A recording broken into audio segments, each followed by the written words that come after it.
Singularity. Hello everyone, my name is Nicola aka Socrates and you're watching Singularity One-on-One. Singularity One-on-One is a regular podcast feature of Singularity weblog, and if you guys enjoy the show, you can show your support by either writing a very brief review on iTunes or simply going to our donations page and making a donation. Today, my guest on the show is Jerome C. Jerome is the co-founder and director of the Millennium Project. He is known for inventing the future's will technique and among many other things is cited as an expert on future studies methodology. As a director of the Millennium Project, Glenn is also the primary author of their annual State of the Future reports and editor of Future Research Methodology 1.0 through 3.0. Hi Jerome and welcome to Singularity One-on-One. Hello, nice to be here. Fantastic. Jerome, let me start with a few questions about your organization. I know that your think tank is a very new kind of organization, so why don't you tell us a little bit more about the Millennium Project? Okay, and I'd be happy if you interrupt at any point because I've talked about this too often and so sometimes don't say something as coherent as I ought to. The motivation was to create a think tank on behalf of humanity, not on behalf of a country or an ideology or a single issue, but the whole game.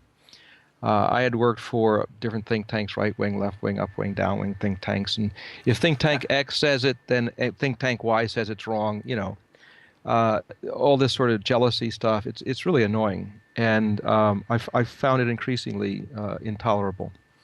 So fortunately, another guy named Ted Gordon, who gave you the cross-impact analysis, it was part of the early RAND Corporation team on Delphi, trend impact analysis. He's probably contributed more to methodology, futures methodology than anybody else alive. He also gave us the third stage of the Apollo rocket. So when somebody says it doesn't really take rocket science, I say, yes, it does, and there's our rocket science right over there.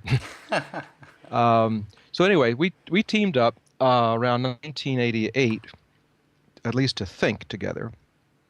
The motivation was the year 2000 was coming up, and guys like you would call us up and say, okay, the new millennium, what's the next millennium, what's happening?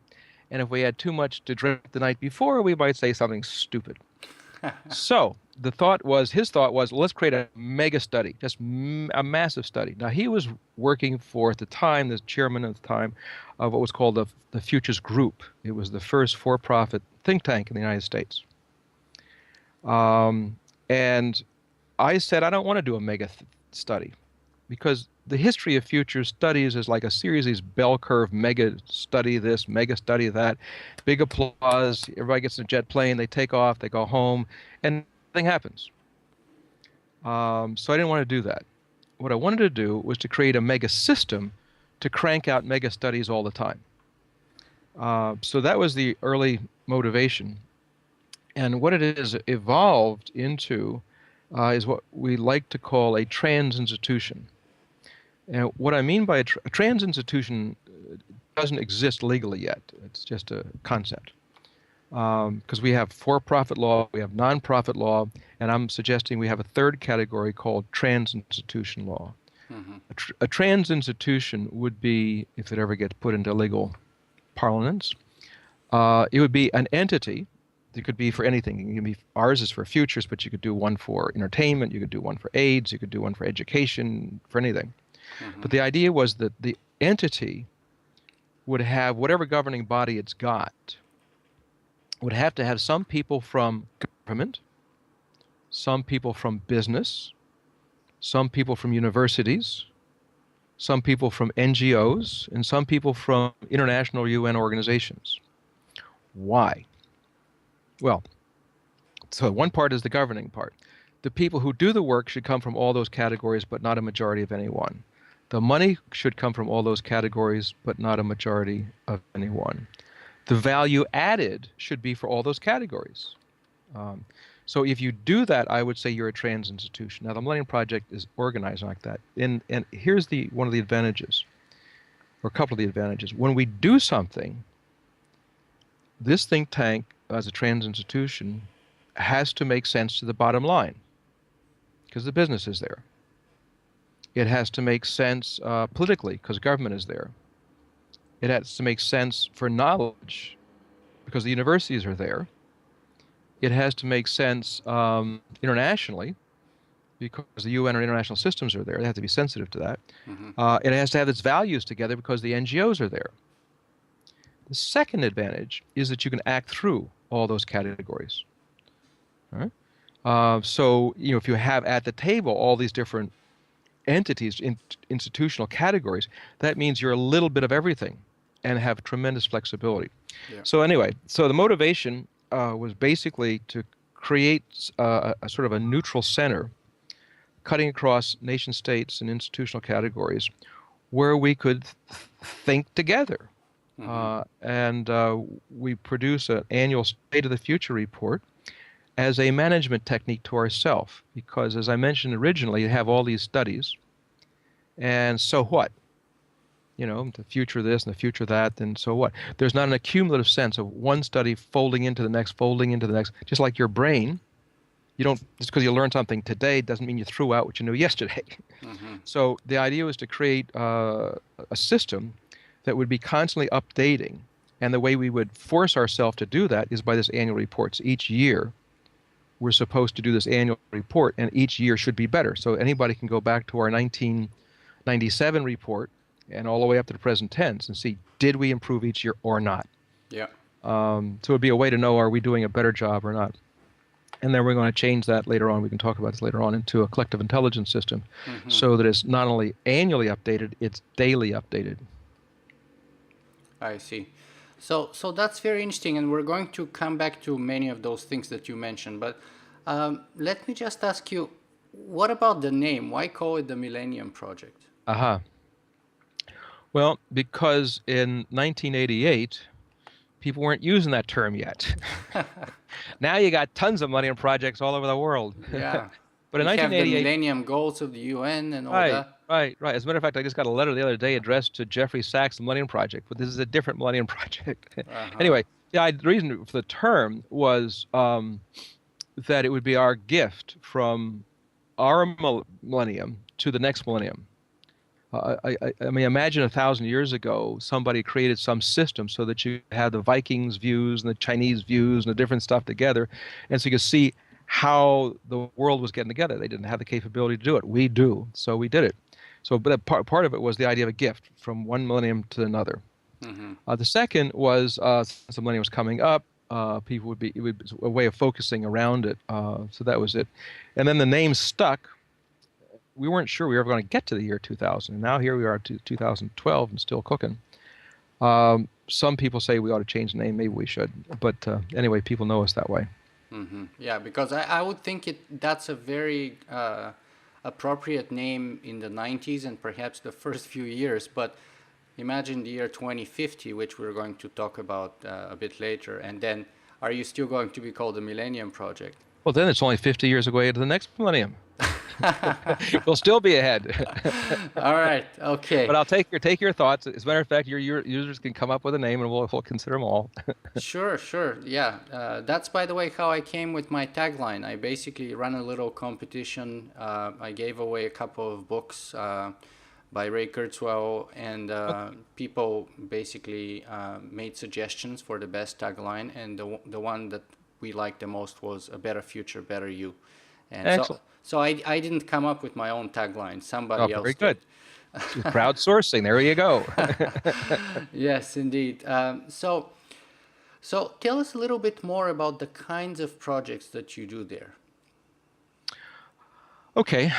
We have now 46 nodes around the world. Growing rapidly, yeah. Yeah. And each of these nodes can initiate projects or activities. By a node, what I mean is like the old-fashioned idea of the intersection of two or more networks, hence networks of governments, networks of universities, and so forth. So imagine like a soccer ball or football round ball, and you have all these little nodes all around the world. Each one can be in charge of something, so they can initiate a study. Yeah. And say, like, for example, in Cairo some years ago, they said there's no Middle East peace scenarios. And I said, come on. Middle East peace has got to be the biggest thing studied on the planet. And they said, no, but there's no scenarios. Now, I use the word and define it very precisely. I don't mean a discussion about the future. I don't mean a projection. I mean a story. So when someone says, "What's the story of the scenario?" That's like saying unmarried men are bachelors. It's a tautology. It repeats itself.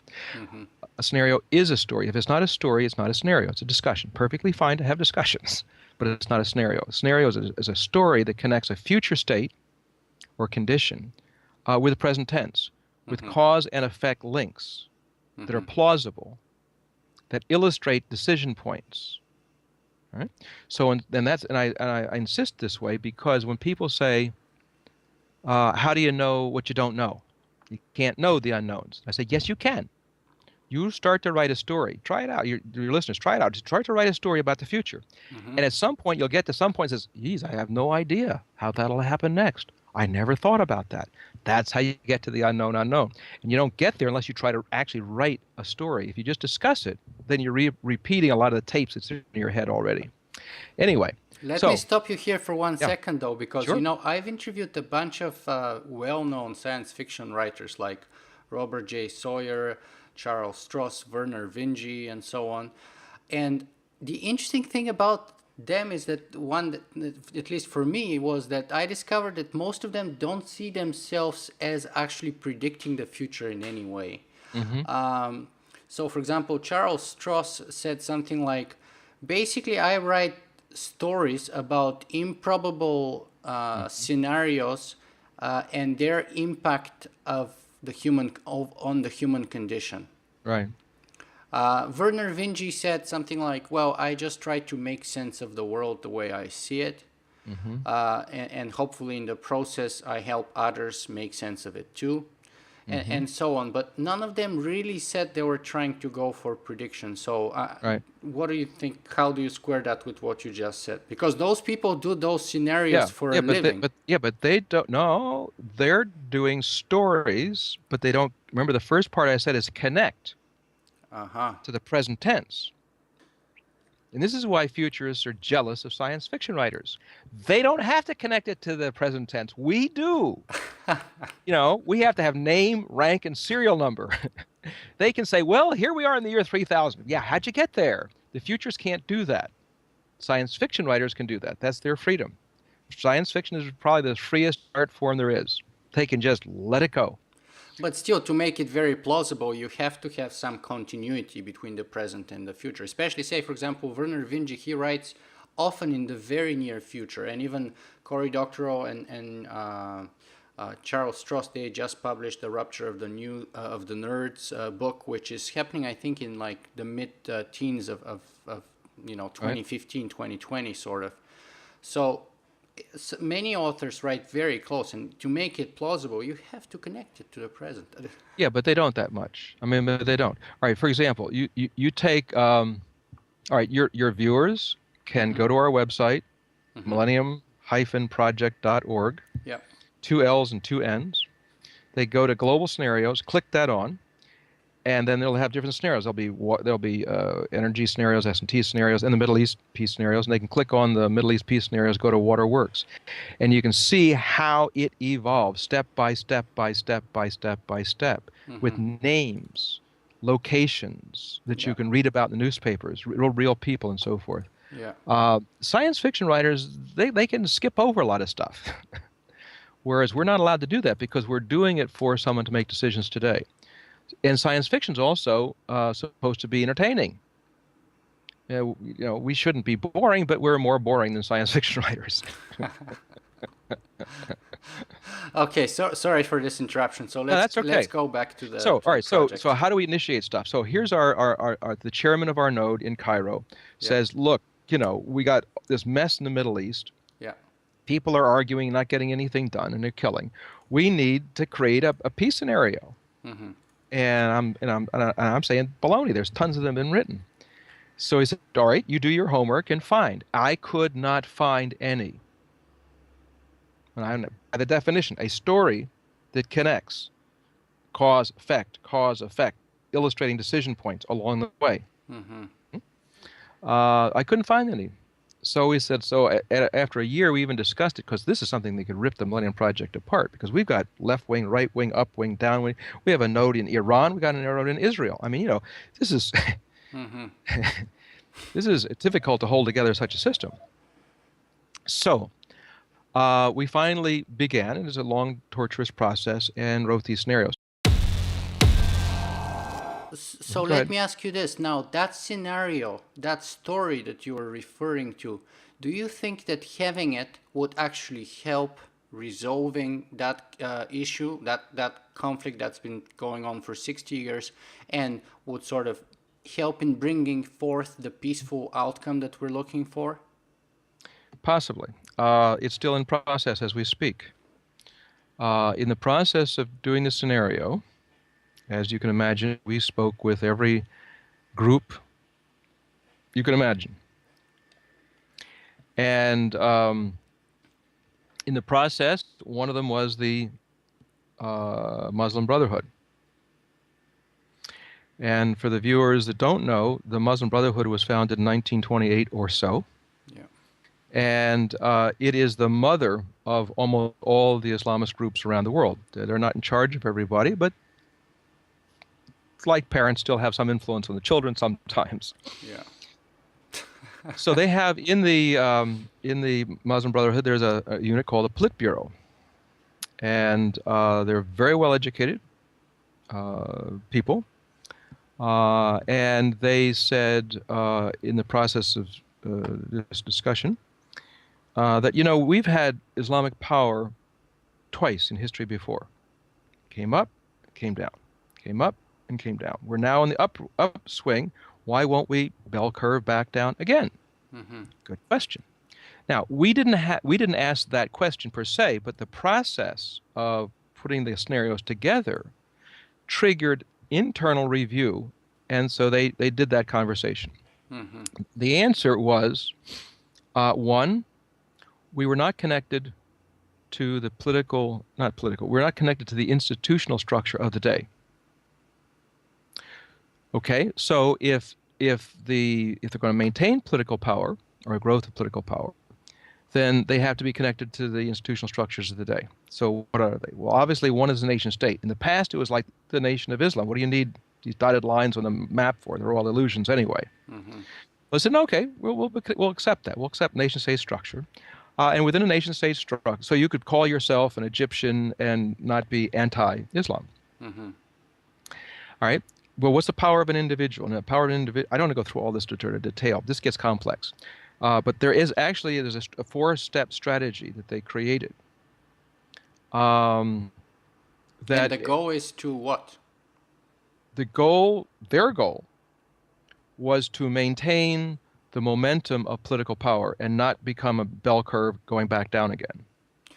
From their own selfish point of view, but how Correct. is that making us better? How is that helping us resolve the issues? Okay, because in order to do that, oh boy, I guess I can go into this.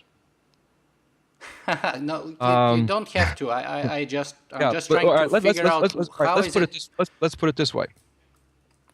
You'll notice during the Egyptian revolution, a lot of people said, wow, the Muslim Brotherhood, they're acting very reasonable. Did you notice that?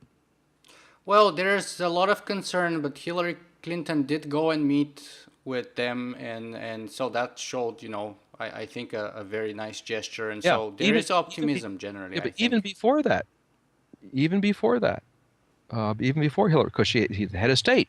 Yeah. You believe in democracy? Totally, anyway. Yes. Okay, so even before that, though, during the revolution period and during the evolution up to the present tense, a lot of people said, wow, they're acting very reasonable. One of the first statements they made is that they'll accept international treaties. Mm-hmm. Okay, I'll do this very briefly. Step one, You can become a citizen of you can accept yourself as a citizen of a country.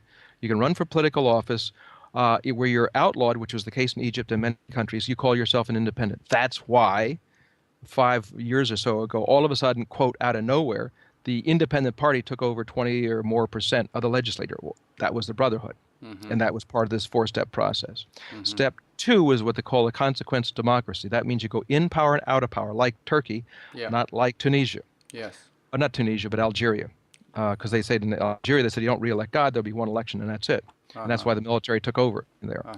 Step three, and this is where they recognize Israel. If you accept being in and out of power, like Turkey, and you accept that you're electing in little parties and so forth, political parties taking over, then you, the Islamic Party, if you get elected in a country which has accepted treaties, because treaties is that relationship between nation states which was not recognized before, then you have to accept Israel. That becomes a consequence of treaty relationships. Now, you can see some evidence of this when Hamas got elected. When Hamas got elected, you go back to the tape. I challenge your viewers to do this. Go back to the original interview. The microphone went into his mouth right after the election, and it said, "Will you recognize Israel?" And he said, "No, comma, not at this time." That sentence had never been said by an Islamist political leader, ever. Never. That was a change. Now, what did he mean, not at this time? Well, because they hadn't finished the four-step process, because you had to go through the major Islamic leaders around the world to have a conversation to do this. It wasn't finished yet. Secondly, some people said, well, they weren't supposed to get elected. Who said they weren't supposed to get elected? Who said? Well, I think the State The Muslim Department. Brotherhood. They were, because what the step two was on the running for political power, you run enough to get elected to have a seat at the table, but not enough to be in charge, because you don't know much. You don't know economic policy, you don't know trade policy, you don't know education policy. There's all kinds of stuff for the Muslim Brotherhood political leaders around the world to learn. They weren't finished yet. So they were supposed to get 20 or 40%, like they did in Egypt on the first round. Yeah. So anyway, so that messed up the fourth step. And the fourth, well, I don't want to go on. That gives you a flavor for how they had an internal rethinking of their whole posture to the world. That whole posture has been helpful in their actually gaining a responsible position of the leadership of a major country, which is Egypt. So now, will they be a good force around the world to address political, radical, violent Islam or not? My guess is they will be. Yeah, because for me, that's the more important issue. The mechanism is important, but actually the final, the ultimate goal is what I think sheds a lot of light on what you could expect and sort of model of them to do in the future. Because motivation basically directs the actions, Well, right? but all political parties want to do what? They want to take over power. So they're not. So we cannot say anything against them for that, because that's what the Republicans want to do. That's what the Democrats want to do. Yes. All right. So the Muslim Brotherhood can do that too. Yes. And I would say that they will probably have a better way of the evolution of political Islam than we'll have bombs and missiles. And how is the Millennium Project? I'm trying to figure out to weave it into the our relationship compass. was by starting the scenario process for the Middle East, it triggered other conversations. Okay. Those other conversations are now bearing fruit. So it's like when we did during the Cold War, when you write scenarios about thermonuclear war. You don't want to have thermonuclear war. Yeah. But the process of doing it finds out the unknown unknowns and what needs to be done. So it helps you think. It's sort of like doing calisthenics before you go to the Olympics. You don't go to the Olympics and do your jumping jacks, but you do it before you get there. Yeah. So the scenario process engaged political thought leaders of the Middle East into new thought forms and new discussions, which have borne fruit. And we'll see if that continues. So there's an example of a relationship between a scenario process and actually the real world. And I mean, you can argue that that's kind of what happened during the Cold War between the Soviet Union and the United States. The beginning of that conversation was crucial. And you can even argue that perhaps the beginning of the conversation happened with the direct line during the Cuban Missile, Hmm. or Hmm. established after the Cuban Missile Crisis, which eventually Correct. bore fruit 20 some years That's right. later. So yeah, the conversations are very important, which is why we are here today. I was going to say, talk about patting yourself in the back. Thank you. You're welcome. So let's focus a little bit more before we get to the State of the Future report that you recently issued, which is a very interesting, very incredibly detailed and monumental publication in some ways, both in terms of volume and in terms of specific details. Let me ask you on a personal level, how did you get involved into doing future studies and things like that, and why? I think if I'm not mistaken, your undergraduate degree was in philosophy, like Right. me. Right. Right. So how do you end up in futurism? Well, first, I'd like to get rid of that word futurism, Uh-huh. because an Excellent. ism is an ideology, Excellent. right? Okay. And it borders the truth. Well, I got the truth and you don't got the truth because my ism's right and I'm going to kill you over it. So we want to open people's mind, not kill them. So future studies, futurology, futurosis, future anything you want to call it, but please not ism. Also, technically, from a historical point of view, futurism was a school of art in Italy that robotized tile. And that's not what we're trying to do, although some do. Okay. I was minding my own business, doing a master's degree in education at Antioch Graduate School in Vermont. And the state of Vermont decided it wanted to invent the future of its education system. So they wanted one teacher and one graduate student and one this and one that, and they created this little blue ribbon commission. And they sent me a box of Xeroxes by people like Herman Kahn and others. And I went through these Xeroxes. And after 3 hours, I got up from where I was sitting and I went, whoa, that's interesting stuff. And so then they taught us methodology. And then I decided to take the futures methodology and convert it into teaching methods. So, for example, take the cross-impact analysis created by my friend Ted Gordon. Imagine you're teaching biology. So you have a little matrix, go down one side, the respiratory system, skeletal system, endocrine system, and all that, and then across the top, you repeat them again. So you have a little matrix, all right? So you say, if the circulatory system malfunctions, how does that affect the skeletal system? If the circulatory system's in good shape, how does that affect the sorry? So you end up with the interdependence of the human body on one page. I said, that's pretty cool. So that got me whisked around the United States, giving speeches on the future of education, futures curriculum development, and then one thing led to the next. And so fast forward now, you end up in 96, 98, sort of planting the seeds for creating the Millennium Project. 1988 was the early conversation. 88 was the It conversation. was the first conversation. We did a pre-feasibility study in 91, 92, and then we did a 3-year feasibility study after that, and we didn't start operation until 96. It was a long process. So let me ask you this then. I think your State of the Future report has been coming out for about 15 years now. Is that the most important publication or the most important, the most valuable product or result that you have created or published in a way? Probably. Probably. I'd also say in parallel, we produced the futures methodology. Futures research methodology is version 1, 2, and 3. And that's the largest collection of methods to explore the future, internationally peer-reviewed in one source ever been put together. It in its own right is 100% monumental. I mean, if that's all we did, that would be. And you use that methodology to sort of structure the State of the Future report, I imagine. No, would we to be that good? The methods is 39 chapters. Right? The first chapter is Introduction to Methodology, and the last chapter is Synthesis and Future. So in the middle, there's 37 different methods or categories of methods, like computer model simulation is like one method category. Delphi is one.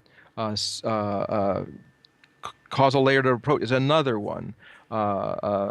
Prediction markets is another one. We can't use, I mean, it's just too much. It would be great if we did. So which ones are the ones that you use for the State of the Future report? Well, several. One is environmental scanning. We have all these nodes around the world. They're keeping track of change around the world, and we pull that together. So using our nodes around the world is a unique method all by itself. As I mentioned, trans-institutional approach, so you're not just getting one side of the coin. Then we also use the Delphi technique to collect those judgments and have them rated. We also use trend impact analysis in another method called a State of the Future index. It's an index of how we're doing in the future, like we have a cost of living index for the present. State of the Future index is for a 10-year future. We also obviously do scenario construction as well. So there's about maybe 5, 6 methods that we use, but it would be great if we were able to use all of the methods.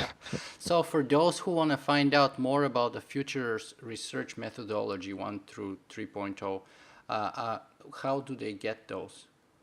If they can just go to our website. It's the millennium-project.org, and on the right side they'll see first the State of the Future, then below that will be the methodology. So they click on the methodology and it tells them how to get it.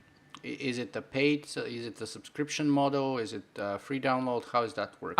We're in that transition right as we speak.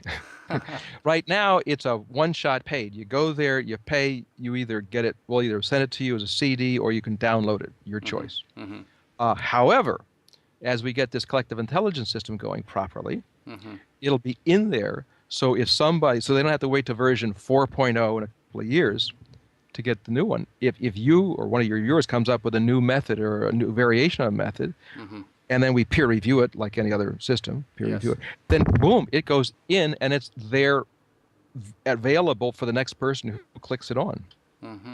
So yes, right, in the past it's been version 1, then version 2, then version 3, but from here on out, if all goes well, it becomes an ongoing updated in real time. So it's kind of crowdsourced, but for those who want to download it, is it? You said it's paid model for on a CD or a digital download. $49. I mean, I see. It's a lot cheaper than a textbook on one method. I agree. I agree entirely. Yes. Yeah. So tell us a little bit more about the latest State of the Future report, the 2011 version. What are sort of the highlights or the main points that really, we need to be aware of? I always sigh because there's so many things that can be, as you pointed out, it's a monumental study. And so if you interview another person on the Millennium Project tomorrow morning, you may get a completely different cut. But here's my cut. One is when Rio +20 happened, everybody was unhappy with what nation states were doing. And that's part of the story. I think the other part of the story, which is probably more important, is that outside of, I've been to these before, I didn't go to that one, but outside of the main nation state meetings, you have businesses that really care and want to do something. You have NGOs that are clearly committed and are doing some things. You have universities that got courses and programs and research that they're doing, talking together and concluding, what are we waiting for nation states for? They're not, why? I mean, I don't need a nation state to tell me to collaborate with that university's program to do this demonstration project on this development thing I'm doing over here. I don't need the nation state for that. What am I waiting for? So this idea of accepting that nation states are not the actors on a lot of these things is, I think, a bit new. We just assume that the head of the pyramid of decision-making is the nation state. Maybe that's not correct. That's very interesting. So non-state actors become increasingly empowered in our... And the synergies among them. That's, to me, because you've always had non-state actors. That's been going on for some time. But now starting to create synergies, these adhocracies, so to speak, term Alvin Toffler coined some time ago, is coming to the fore. Another one, I'll be going in a couple of weeks to a conference in Eastern Europe, which I've gone to a couple of years ago, same thing, where these cities are beginning to say the same thing. What are we waiting for? Mm-hmm. We cities, representative cities, have been around longer than nation states. So we're the continuity, not these dotted lines across Europe. Mm-hmm.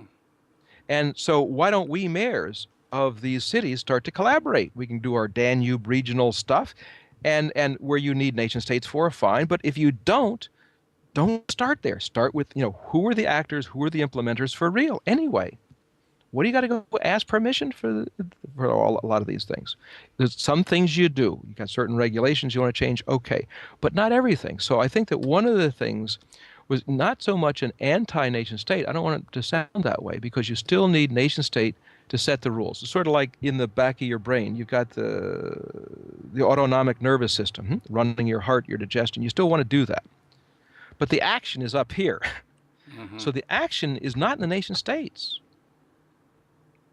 The action is in non-state actors. So let's let them be the frontal lobe of the humanity, and let the nation states do that, making sure the plumbing works, picking up the garbage and so forth. Not asking the nation state to lead civilization, because it's clear it's not doing it. Okay. So that's one point. Let's see, what else is there? Oh, there's so many things to say. let me say that one, and then maybe you can ask somebody else on your show as well.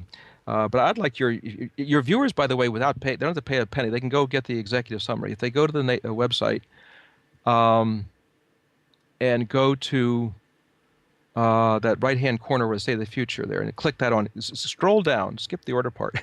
Scroll down where it says executive summary. Click that. You can download that free of charge. That's got 6 pages of stuff. I would add another thing too. It's increasingly becoming clear, and since you use the word singularity, it's not news to you. It's increasingly clear that science as a methodology is changing with computational biology, computational physics, computational engineering, computational everything. The old scientific method is you and I would have to observe something, discuss it, come up with a hypothesis, design some experiment, run the experiment, test the results, wait a year to get published in a scientific journal, make sure somebody else does replication of it to make sure it's real, and then we have scientific, quote, potential truth, quote unquote. We all know truth is a irregular concept. Anyway, that's too slow. So now you've got like people who say don't do animal experiments. Okay, fine. Let's do it on a computer simulation. We're now getting good enough to do that. So computational everything is coming to the fore. We are doing it with digital movies and so forth. And of course, since you got the word singularity in there, you're aware of, the acceleration of the acceleration. And since everything gets attached to that acceleration, then the improvement possibilities are extraordinary. And this is a repeating theme in the Repelling Project, but it's becoming more strong, is that we're in a race between the bewildering number of answers. I mean, when people say, well, how do we do sustainable development? It's not that we don't know, it's we don't have an agreement. There are thousands and thousands and thousands of things that people know should be done. We're overloaded with answers. So you got, on one hand, the overloading of answers and the overloading of the complexity of the problem. So we're in a race between these two, and that's one of the reasons we want to get the collective intelligence system doing. You may remember the book called the Whole Earth Catalog? Huh? Yeah. Well, the Whole Stuart Earth Catalog. Brand. Yeah, exactly And right. Kevin Kelly, I think. That's right. Yeah. So these guys had the same problem, but the drama was less profound then. So doing a Whole Earth Catalog like they did would have to be digital and vastly larger. And that's what we've got to do. So it's a modest undertaking. Yeah.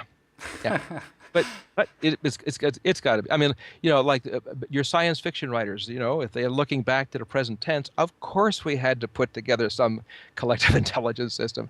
The question is who, how, and when.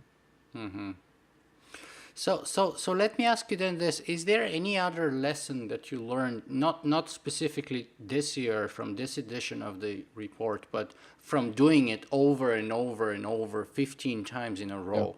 Is there a bigger lesson there? Yeah, we are winning more than we're losing. That's fantastic. And we can say that with as much authority as anybody on the planet. Why? Wow. Because we have asked people, what's going on? How do you measure the good? How do you measure the bad? What are the indicators? You know, we've been going through this, you know, as you've been pointing out, year after year after year, more consistently than anybody on the planet. And we're winning because when I update stuff, most of the time, obviously not all the time, but most of the time, we're changing data and it's moving in a good way, not a bad way. Now, you can Wow. say, well, it's not improving as fast as it is. Yeah, but it's improving, by God, it's improving. Hmm. We're winning. Now, where we're losing is deadly serious. Okay, so you can't go to sleep. Yeah. But you got no reason and no right to be pessimistic. And a pessimist is a coward because they don't have to tell you how it can work. Hmm. All they got to do is say, impossible. Give me another glass of wine.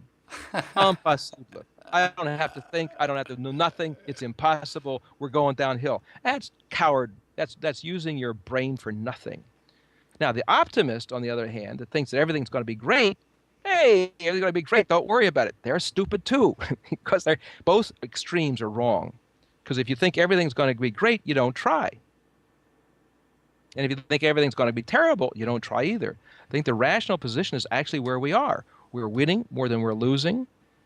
So there is a reason to think we can win, but it's not over yet because one of the greatest threats for we human beings to address is how do you prevent a single individual making a bioweapon Hmm.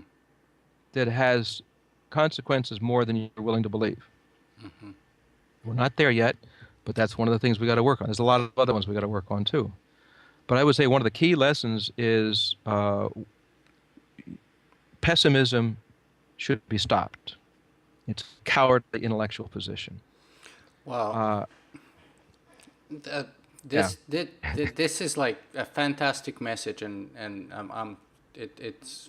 it's very energizing to hear that from someone who's been doing it for 15 years on a regular basis, because there's so much pessimism out there, and it's really hard to combat. So that message, I think, needs to go out more often than it does. And so it's really hard for me now to move to the final two questions, because it's going to be really hard for us to beat Okay. that message. But so you already mentioned, but perhaps let's see if you can repeat it just for clarity. What's the best place for people to go and learn more about you and the work that you do, the Millennium Project? Well, they can go to the three W's dot millennium with two N's and two L's hyphen project.org, and they Mm-hmm. can mess around on the website there. Mm-hmm. A lot of stuff is available. We have a workbench for the collective intelligence, which is not ready for prime time, but your viewers, if they like, they can go mess around. A lot of it's not available because they're not registered as such, but they can go look around. And that's the workbench is the three W's, and it's THEMP, like the MP, Mm-hmm. THEMP.info. So you can go in there and get a sense of what's evolving. Mm-hmm. And because in there, the 15 challenges are there, but in the old days, you had the text in the State of the Future. Now you've got the text, but you've got discussion groups, you've got news feeds, you've got a scanning system, you've got computer models, you've got a situation chart, and soon we'll be adding the best book series on each of these things. And all of them are interactable, so you can change. If someone says, well, that news feed turns out to be not reliable for these reasons, and then the group discusses it, boom, that news feed's out and new news feeds are in. Mm-hmm. So the whole system is flexible, like your brain. Fantastic. And if they want to find out about me, that's easy. They just Google Jerome Glenn and go to sleep. Or just come and watch this interview with you on singularityweblog.com. Yeah. So, can we beat that message? If you want people to take a single message, the best thing or the most important thing that they should take away from this conversation with you today, what would you like that to be? there's a whole lot of them. But one, but one that immediately comes to mind is that maybe the most important thing is not to be looking for the most important thing. Another gem. Would you mind saying a little more? Yeah. Okay, let's say that you have a panel and you ask that question, and one says, water is the most important issue. The water tables are falling around the world. 40% of the world gets its water from watersheds controlled by 2 or more countries. This is a prescription for unending war on the planet. Mm-hmm.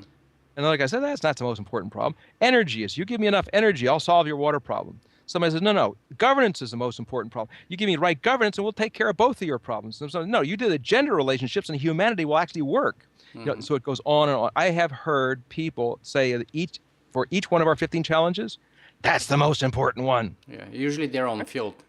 Right.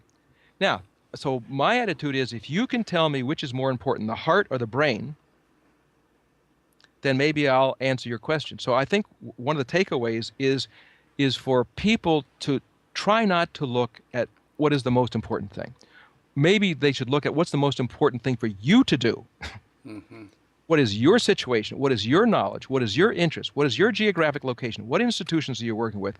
That's a much better question. What is the most important thing for you, not for the world?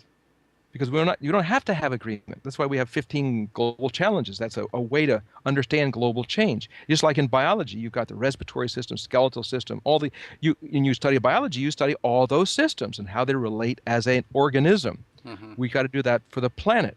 How do we understand the planet as a whole? And then what's my role in it? So that would be one of the messages. And it's another fantastic one. And it rings very true to me because it also says in a way that it's not always the obvious thing that you would think is the best thing to investigate. And also in our accelerating and increasingly crazily interconnected and complexly connected world, the small pebbles are perhaps getting to be as big as the big ones or the obvious ones. Sure, look at the guy in Tunisia, one guy. Absolutely, yeah. Now, of course, conditions had to be there, but one guy. The guy who burned himself, you mean, right? Yes. That's right. Yes, and he triggered the whole Middle East. Absolutely, yeah. Wow. Okay, so that's very interesting. I really like that. Yeah, but don't go out there and burn yourself. Live. Live for it's one thing to die for what you believe in. Now let's want people to live for what they believe in.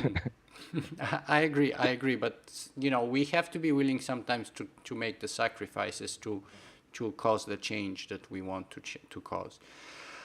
But unfortunately, we've been talking for about an hour, so I'm going to have to thank you very much for spending so much time with us.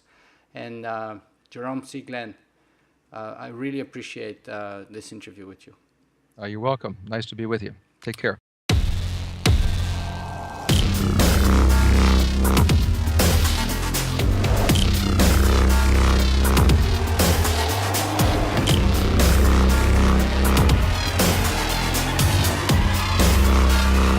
Singularity.